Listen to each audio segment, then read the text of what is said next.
Mike Tyson's one of the best fighters in boxing history. He was the youngest heavyweight champion. But in his whole career, he was a badass, a fighter that nobody wanted to match, not only because he was skilled, but also because he could very easily lose his cool. Today, we've brought you some of his badass moments, so without wasting any more time, let's get started.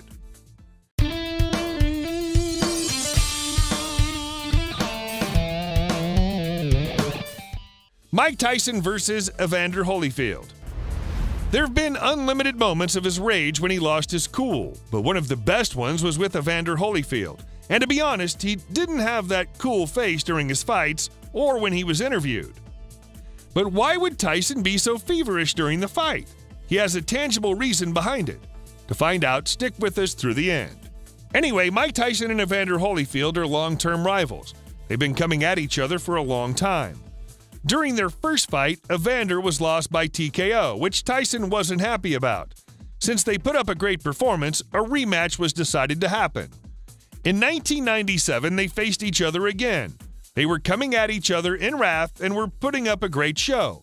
But in the second round, he got headbutted by Holyfield, which resulted in a deep cut. The referee, on the other hand, didn't even care about it. That's when Mike lost his cool. In the next round, after severe punches, they clinched to each other. That's when Tyson bit his right ear, removing the cartilage of his ear. Momentarily, he's deducted 2 points, but the bout continued. In the other round, he did it again, but this time he bit his left ear. Soon, when the referee noticed the pouring blood on his shoulders, the referee disqualified him for his act. Mike Tyson, on the other hand, didn't agree with this decision, so a brawl is set inside the ring. When both of the teams were putting their fighters to the corners, for this act, Mike was fined $3 million and his license was revoked for 1.5 years. Mike Tyson versus Francois Botha. The interview. In October 1998, when he got his license back, Mike was set to fight Francois Botha on January 16, 1999. Botha was pretty sure he'd have knocked him out by the 7th round. Mike never stepped inside the ring for quite some time, while Tyson was claiming that he's going to bring the victory home. But before the fight, something infuriating happened. A reporter interviewed Mike on live TV. When the reporter asked him about the upcoming fight, Mike answered that he's going to kill Botha in the ring. When he asked him about the rage he carries inside the ring and that it works for you or against you, he answered this. With a lot of cursing words in between, he said it doesn't matter. When he was putting so much cursing on the live TV show, the reporter had to shut the interview. The fight. But then the match started up in January 1999.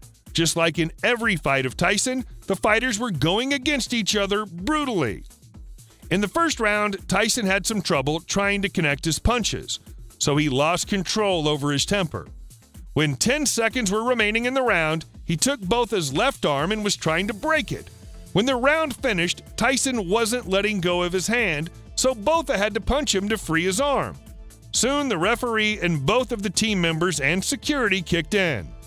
After some long time, the second round began. When they clinched, he did it again. This time, the referee gave Tyson a warning, and the match continued. On the third time, he did it again, and they clinched together while Tyson then delivered an elbow. For his act, he was deducted 1 point at the time. Botha was winning, and Tyson was losing on the scorecard.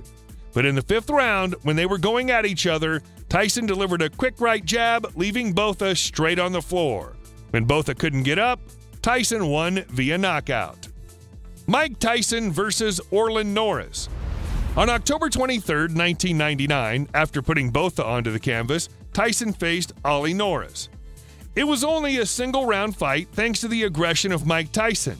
But then, during that single round, Tyson was delivering deadly punches to Norris. Orlin had no chance but to play defensive.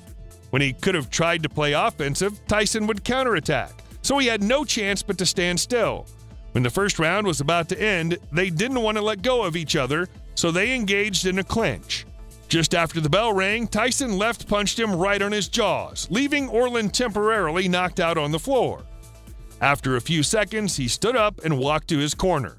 The referee, on the other hand, deducted 2 points from Tyson for his illegal move, but the point deduction was all in vain. When the second round started, Orlin was still sitting in the corner. The referee gave him some extra time, but then he called the doctor.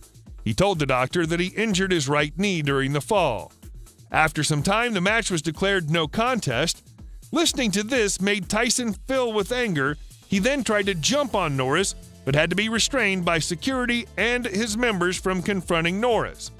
He then shared with the media that he faked his injury and that he wanted to get out of the ring without an official loss. The truth behind the injury? We'll never know.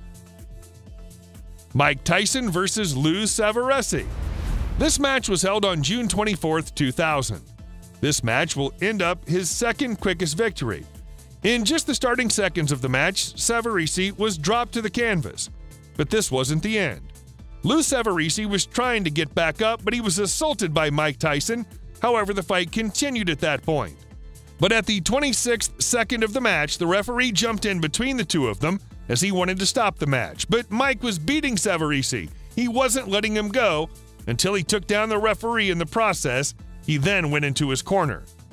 Even though he was beating Savarisi, even after the referee told him to stop and that he also took down the referee, Tyson was still awarded the technical knockout. The after-fight speech. When the match ended, he told the boxing world that next up he's going to face Lennox Lewis. But he said all these in a brutal and bloodthirsty way. With all the cursing in between, he said to Lennox Lewis, "I want your heart. I want to eat his children. Praise is to Allah." Mike Tyson versus Lennox Lewis. During the press conference with Lewis just before the match, he viciously attacked him. While the teams and bodyguards were trying to separate them from each other, when they were still busy coming after each other, someone from the conference said, "Get him a straitjacket." Just as when he heard that, he started cursing the guys. He said, "You can't touch me. You're not bad enough." Of course, these weren't the only words he said, but if I were to add it to the video, it would get age restricted. But to be the spoiler killer, Lennox knocks him out in the 8th round. He then became the undisputed Ring Magazine heavyweight champion. Lennox showed him the price of coming after him. Before he could do any more badass things, he got retired from boxing in 2005. He shared with the media that he's done fighting. It was all because that he got bankrupt recently and just wanted to pay his bills. And if we were to talk about why he was furious and aggressive in all his matches, in 2020 he shared that all of his aggressive fights and all the anger were all because of his fear. The fear will always get the best of him. If you liked our video, then press the like button and subscribe to the channel for more sporty videos. Lastly, don't forget to drop your thoughts about this legend